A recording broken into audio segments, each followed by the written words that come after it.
Hey, welcome back to my Zero Carb Life. I'm Kelly Hogan. So today I want to talk through some of the most common mistakes that I see with not just brand new carnivores, but sometimes even longer time carnivores. Sometimes people will join the group and say, hey, I've been doing this for 2 years and here's the issue I'm having. And once we get really talking about it, I hear some of the same things over and over again. I know I've told my own personal story many times and I've explained what carnivore is, but for right now, all I'm going to say is 15 years ago, I switched to eating all animal products. My entire health and life got better. Everything just got better. So now I like to help other people to try for, say, 30 days or 90 days to see if this is going to work for them too. And very often it does. So let's get started on what does a carnivore diet look like and the most common mistakes. All right, this is a big one. I see a lot of people who start the carnivore diet and they look at it as like a charcuterie diet. They want to eat pork rinds, pasteurized, lots of cheese, deli meats, bacon. And there's nothing necessarily wrong or not carnivore with any of those foods. A lot of sauces, by the way, sauced meats. And those things, if they work for you, that's great.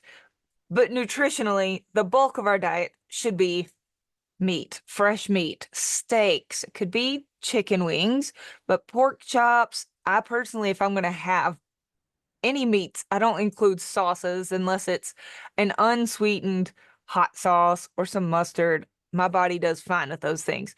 But the basis of a carnivore diet is real meat, real fresh cuts of meat. It's fine if the meat has been frozen before. The bulk of our diet should not be protein powders and protein bars, unless the protein bar is just, a stick of meat. But real meat. I know that probably seems obvious, but I hear it a lot where people are just eating really highly processed deli meats and cheeses and pork rinds all day. Think real meat, people. Next most common mistake is just under eating. So hunger feels really different on carnivore. I've talked about this a lot. I'm going to keep it short. Just be aware that you may be eating a lot less than you think you are because hunger feels so different when people switch off of really addictive carbs and switch to meat. All right, a little bit controversial here, but also overstuffing yourself on purpose may not be your answer either. So I know some people have joined my groups and have said that they were very purposefully stuffing themselves past the point of just content and satisfied, like Thanksgiving full 3 times a day, because that's what they were told to do. And I'm not going to lie, sometimes that works perfectly fine, works really well for some people. And then other times I get folks who have gained and gained and gained.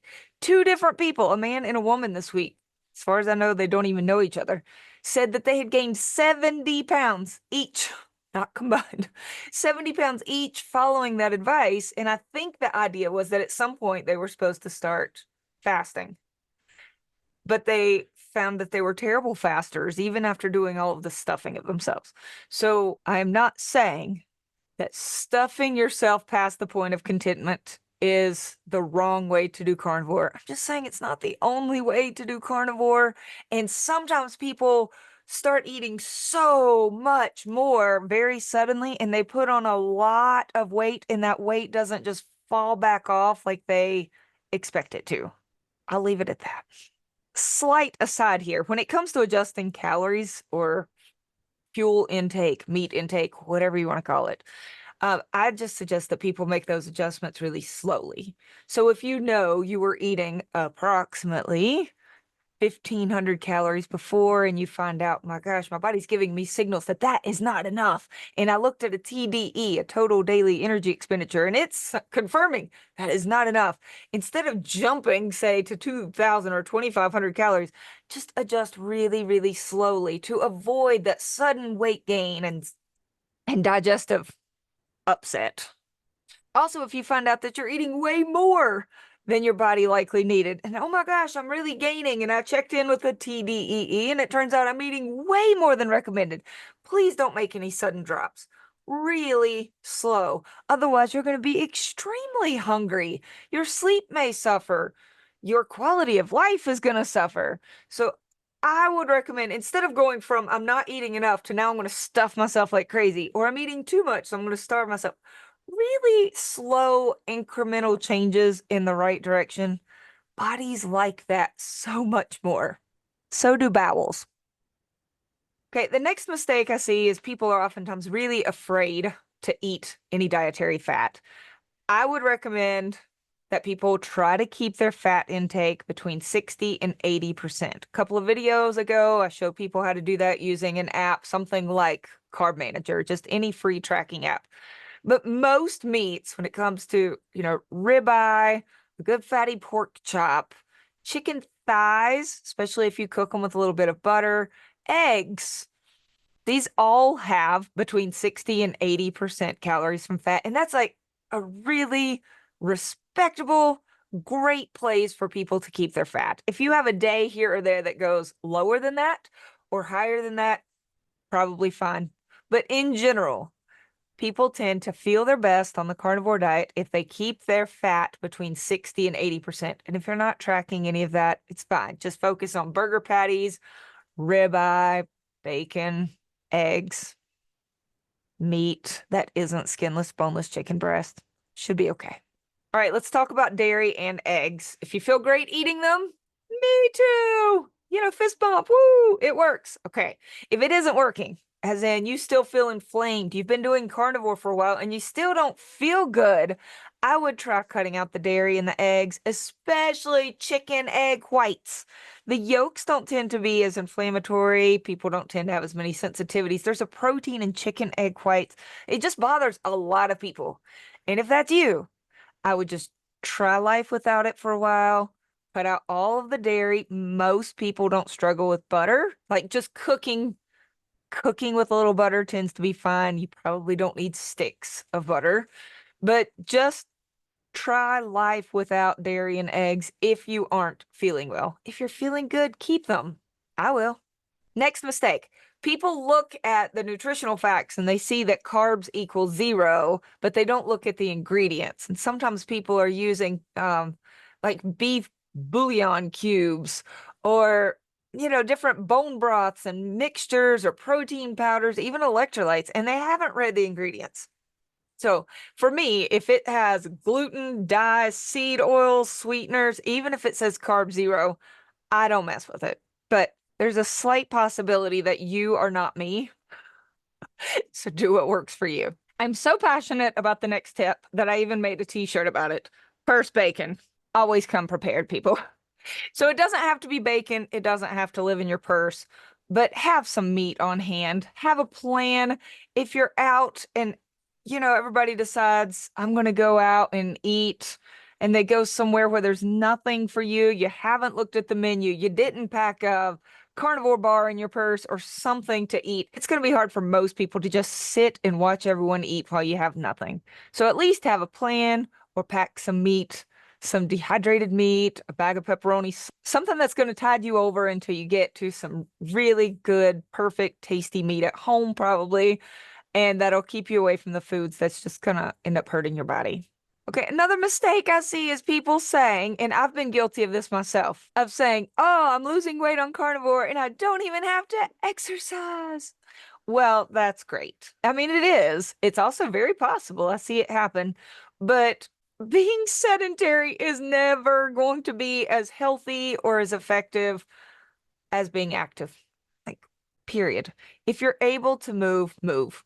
You don't need to start out of the gate with, I'm going to move 20,000 steps per day. What are you doing now? And is there any way we could slightly increase that?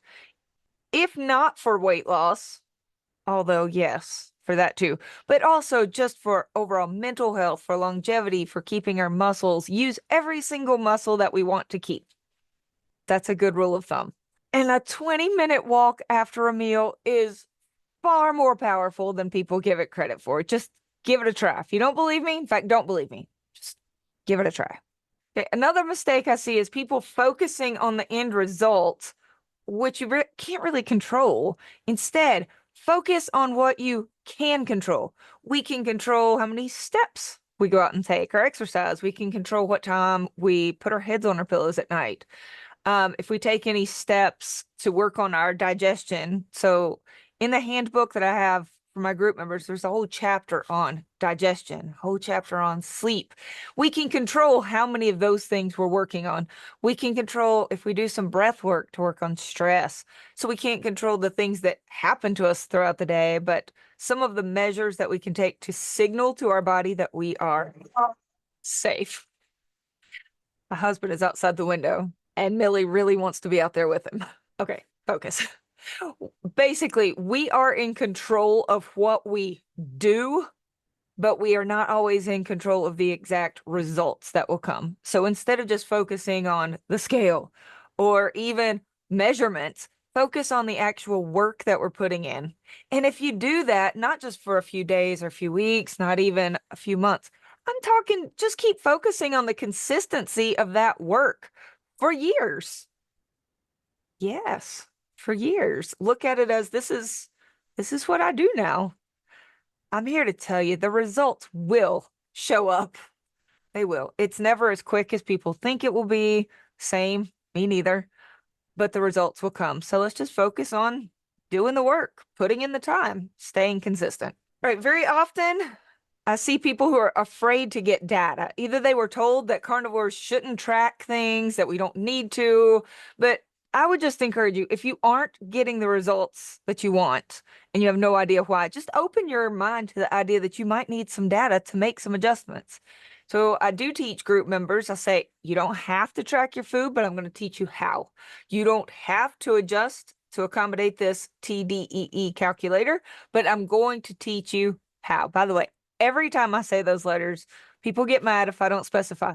Total daily energy expenditure, TDEE. It's a calculator that estimates based on your age, gender, size, and activity level, how much fuel you need for the day, how much to eat. So if you're having great success without doing any of those things, that's fine. But if you need to troubleshoot, don't be afraid to get some data.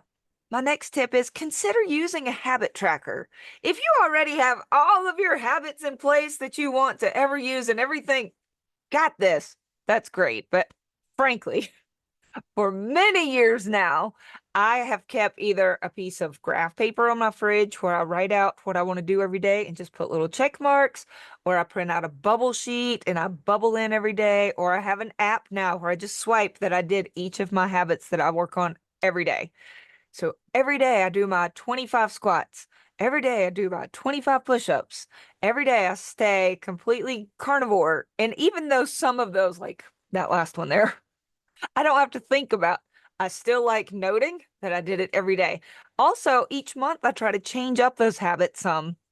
So this month I'm making sure that I eat at least one serving of fish every week. Next month I've already made some adjustments to what I'm going to be focusing on each day.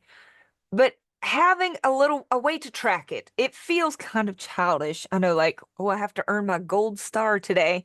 Yes, because otherwise I wouldn't do those things every day. I just wouldn't. It would slip my mind. But because I've committed it to myself, I put it in writing, and every single day I share it in my Facebook group. It's a private group for group members. But every day I share with them, hey, I did it today. I did the work. It's accountability. And I get better results when I do that. So I do it. Right? Big mistake. I see people trying to emulate what other people are doing.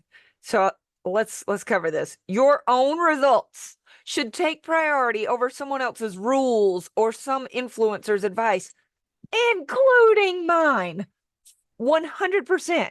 So your results aren't going to be the same as what someone else experienced.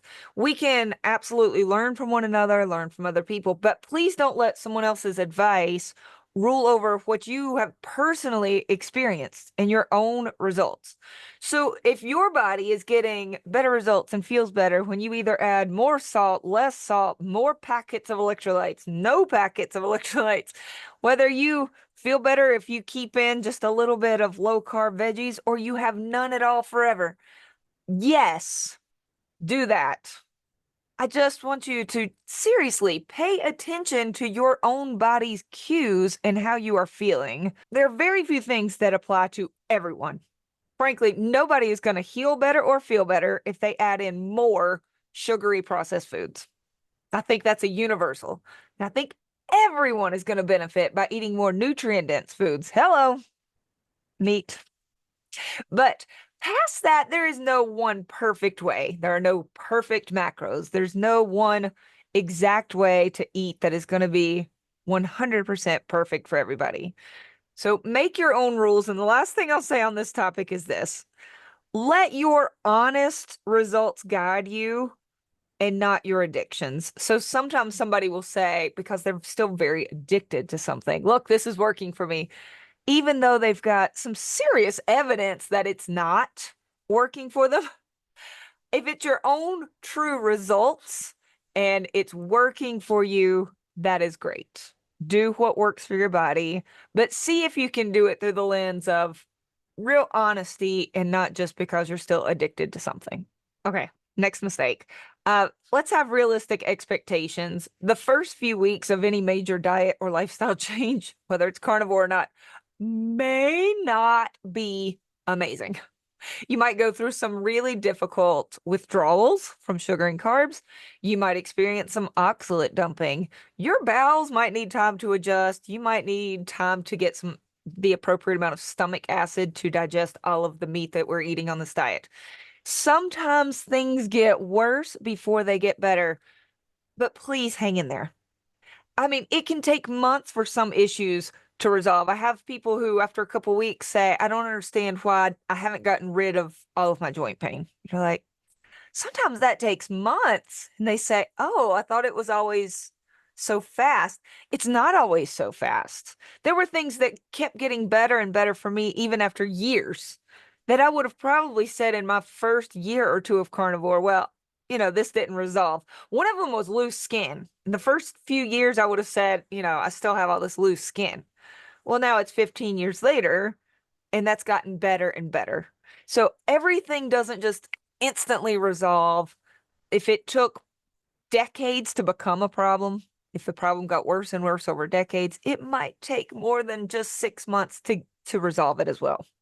I do think it helps to have appropriate expectations to get through those hard times. And it can help just to know that the withdrawals and cravings and some of those issues are really temporary. Meat aversions, it happens to so many people. It's really temporary. This too shall pass. Another mistake I see is that people just try to do it alone. They'll join the group and say, oh my gosh, I'm so happy to have people. I've been trying to do this by myself. It does not have to be my group, but I would just encourage you, find some people on a similar path. You do not have to do this alone. In fact, having 5 daily interactions with people who have similar goals, who are on a similar journey as you, who are breaking with similar addictions as you, trying to make new habits like you are, it's so key when it comes to breaking addiction and just having success. So find your people, surround yourself with greatness, and you are more likely to be elevated to their level. The last one is our mindset. Now, I do have a Bible tie-in here, but biblically or not, the way we set our mind about something is huge. But in the Bible, Galatians says that love, faith, hope, joy, kindness, gentleness, generosity, and self-control. That is what is listed as the fruits of the Spirit. I know, carnivores don't even eat fruit. Hear me out. I think that those mindsets are also just beautiful to have when we're making changes and trying to heal. Kindness, we can be kind to ourselves as we're making these changes instead of, body shaming ourselves and talking down to ourselves, to try to look for, these non-scale victories and to see our bodies for this beautiful miracle that it is, and to talk to ourselves with kindness. Patience is one of the fruits of the spirits. It really does take a lot of patience with our results. Dr. Berry calls it vitamin P. When we rush ourselves and put deadlines and feel like this is going so slow, it's really counterproductive. The next one is self-control. Taking control of the things that are within our circle of control. I know I spoke about this earlier. Instead of just focusing on all of the things that are out of our control, if we really look at what we can control each day, it may not be the scale exactly, but all of the things that lead up to those results, control what we can. Self-control. Huge. Another one is joy. We can find joy in missing out on those foods that used to hurt us. The JOMO, the joy of missing out, instead of FOMO, the fear of missing out. Look for the joy of the healing and the joy of being able to say, oh, no, thank you, I'm good, because we're not addicted anymore. There's much joy to be had there. Another one listed was hope. Hope that this time is different. Faith that this time is different. Having that faith and hope that God is powerful enough to heal our bodies, knowing that our bodies were created capable of healing. All of those things are going to help us far more than being stressed, rushed, resentful, pessimistic. This time is different. We have all the time in the world. We were created with great capabilities to overcome and to heal. And the mindset behind those fruits of the Spirit, I think, can take us a really long way. Oh, I just thought of one more mistake that I see is sometimes people show up and think that they have to be even more restrictive than carnivore has to be, like they heard about beef only. And they haven't tried doing carnivore with a wide variety of meats. They haven't tried including lots of different seafood and different critters, all, pork and chicken and beef, eggs. Perhaps you can tolerate dairy. I would say try the wide variety approach first. Many people get great results doing that. They don't feel as restricted. They get a wide variety of nutrients from all of those foods. It's great. So I wouldn't just start carnivore and assume that you can't have any variety at all. I feel like I eat a very varied carnivore diet, and I love that. I can even at this point, I enjoy seltzer waters. I feel perfectly fine still having my cup of coffee in the morning. I've tried cutting it out for years. I've tried adding it back for years. It works just fine for me. And I include a wide variety of meats throughout the day because that works for my body as well. So it goes back to, listen to your own body more than just a list of rules. Find what gives you excellent results and also gives you a great quality of life. That's what it's all about, right? Having a very good quality of life, still enjoying each day, enjoying the foods that we eat, but having bodies that we can feel really good in. If you need any extra help, support, accountability, access to the handbook and the TDEE, I would love to work with you. I hope y'all are having a great day. See you soon.